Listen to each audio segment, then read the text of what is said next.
You're on. Okay, we have Bob with us today, and he's going to be telling us a little bit about his testimony. I'm super excited because Bob has one of those very funny, jokester personalities, and he was already trying to sing before this interview. So we'll see how he does with the questions. How long have you been coming here? Right at 4 years. 4 years. Uh-huh. So what was it like in the beginning? When I first started coming here, Mm-hmm. it was, I started coming, my sister begged me when we were out there on the highway, and she started coming because of her daughter Alicia was in drug court, and so that's how she got started, and so she just kept begging me to come, and I asked her what kind of church it was, and she said, well, it's a recovery church for people that drink, does drugs and all that. And of course you could imagine my thought, and I finally broke down and went one Sunday.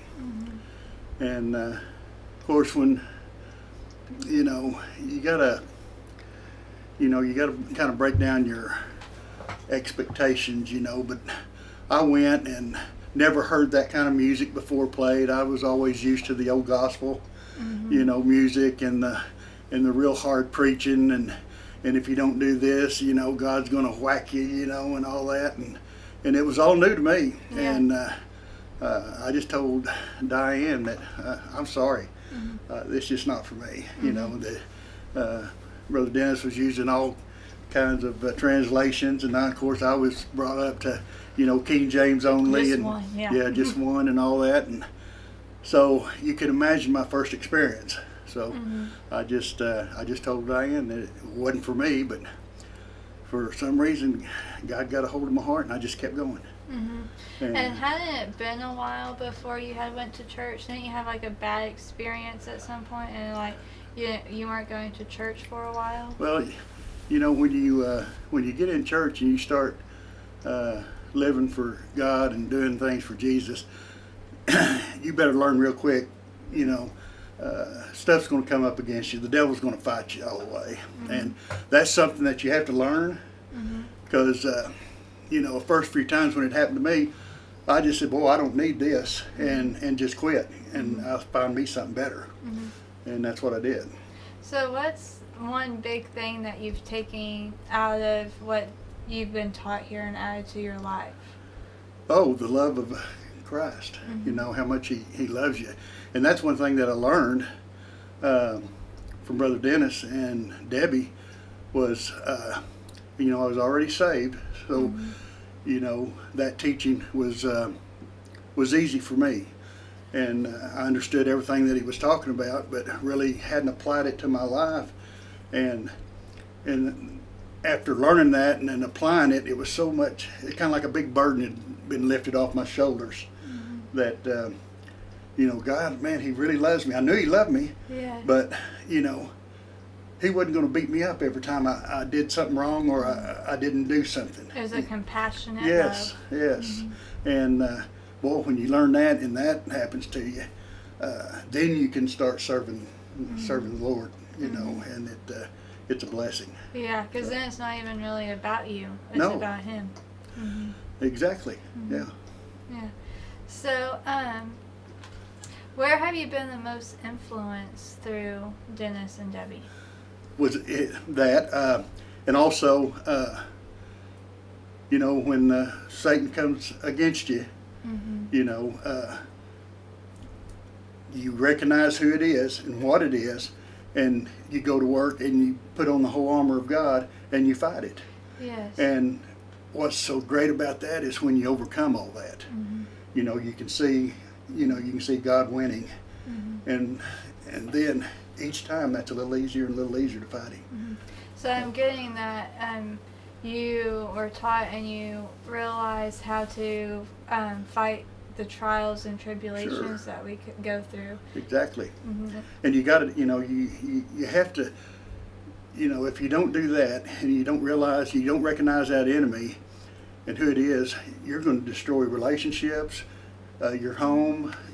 I mean, just everything that you come in contact with. If you do not recognize who it is that's doing this to you, then you'll never have any peace. Or you can also go back to what you said before. You'll think that's God punishing you. Sure. Yeah.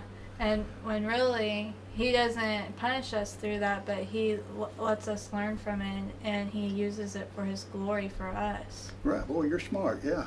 You got it down. So, what is your life like now, like as a person compared to before? Before? Well, I'm 70 years old. And before, like I said before, I'd go to church and just really wasn't happy. And you really can't figure it out, why you're not. And, I knew I was saved. I knew I was a child of God. But I kept trying to do so many things to please Him. I didn't realize until I came to this church that He was already pleased with me. He's already loves me. I don't have to do a thing, Just which love makes Him. you want to do more for Him. And that's a big thing. That was good. And then when 70 years old, and God finally tells me what what He really wants me to do. Or it could have been earlier in my life but I either ignored it or didn't hear Him. But I guess it was into my second year here, or right after we came over here, God told me, this is where He wanted me. And man, when He told me that, bang, boy, the fight started. I mean, I don't want to get into all that, but I mean, the devil come up against us, Brother Dennis and Debbie, Gwen, me, all of us, and we just stood our ground. And God told me, I thought, man, I want a church that's peaceful and I can come and go. I don't want all this fighting and all this, And then God told me, He said, hey, if you want something, you're going to have to fight for it. And if you're doing something for me, Satan's going to come up against you, and that's what he does. And you got to be ready for it, and you got to recognize. I'll go ahead and say this: we have a young man that we told him that he couldn't come to church here because he was doing a few things. And today I told him he could come back on a trial basis, and that was really tough both ways. I didn't know if I should let him come back, but then God's telling me, don't never, people that need help, And so I talked to him, told him he was on a trial basis, and so I let him back in. And that's something that, I heard from God. So I think it's going to be good. Yeah. Every time I hear from God, it's always good. Yes. And don't you have like a role in the ministry? An elder, is that what it's called? A deacon? Deacon, yes. Yeah, and a lot of people have certain views on what a deacon is. And it's a privilege and honor to be one. But it's one that goes to hospitals and visits the sick, does anything the pastor can't do, clean the restroom, sweep the floors if needed, and stuff like that. Yeah, so 4 years ago, you were like barely wanted to come, didn't know about it. Now you're a deacon of the church. Well, I always had that part, but this is the first time that I've been ordained to be one. Yeah. But I always had it, So what is something that you would like to say to the partners that help us make this? I can't say enough. I just want to thank them for their help, their encouragement, and if it hadn't been for them, a lot of things, we wouldn't probably grow as fast as we have been. And both Brother Dennis and myself had confirmation from the Lord that things are going to happen here. And like I said, I'm 70 years old, and God's just now showing me, what He wants me to do. And if you'll notice, we have a lot of young people here, a lot of young men. And God told me, go visit the men, go visit the young men. And I started doing that. And boy, the relationships that I have with them is just unreal. you know, before my birthday had come up, and maybe just relatives would say happy birthday, you know, and my birthday this last time came up, and every one of them, oh, it was such a blessing to me, you know, and you know, and I told each and every one of them, you know, and Brian, our drummer, you know, I told him I was proud of him one day.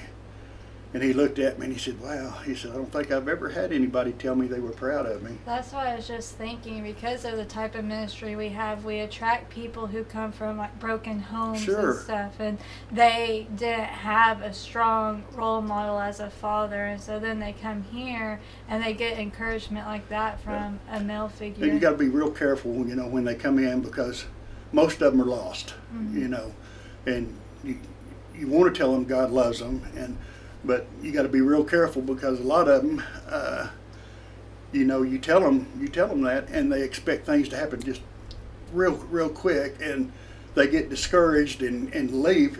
You know, if it doesn't, just like someone tithing, you tell them, well, God, you know, you can't outgive God. Well, they start tithing, and all of a sudden, you know, weekend comes and they hadn't gotten any money from God, so Yeah. so you know, but you know, and it's every person's different.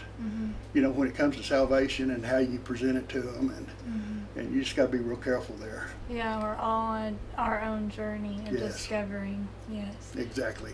So, do you have anything else to say before we close out? No, I mean, I'm happy where I am. I'm glad that you know, God is, you know, He just always has spoke and talked to me, but you know, now I get to listen. I'm listening and hearing, you know, from Him, and boy, it's just it gets exciting, you know, and I'm real excited because you know, I know what's in the future for us, Yeah. and it's good. Yeah, we're really lucky to have somebody with such wisdom. Oh, well, the Bible says, you know, says the man with gray hair has much wisdom, you know. I would like to say something. I'm behind the scenes and running the cameras, but one of the things that Bob had been in, like he said, churches off and on for a long time, and he hadn't been in a while, but one of the things that excited him when he come here, because of the kind of ministry we've got, is he started, there's lives that are changed here constantly. Yes. Drastically changed from the darkness to the light.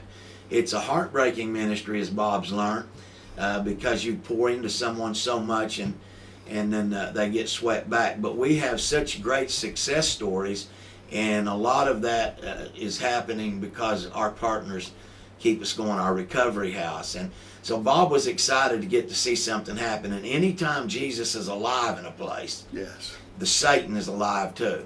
And so a lot of places you don't see that going on because you don't see anything going on. So we told Bob the day that we had ordained him as a deacon, be ready. Because anytime you elevate to a level of ministry, especially up to a full lead pastor, you get into another league where Satan puts another administrative body of his on you. So, but we're grateful to have Bob, and he has just taken on the young men like they have attracted to him as a father figure. And I just wanted to say that about him. We're grateful for him. Thank you, brother.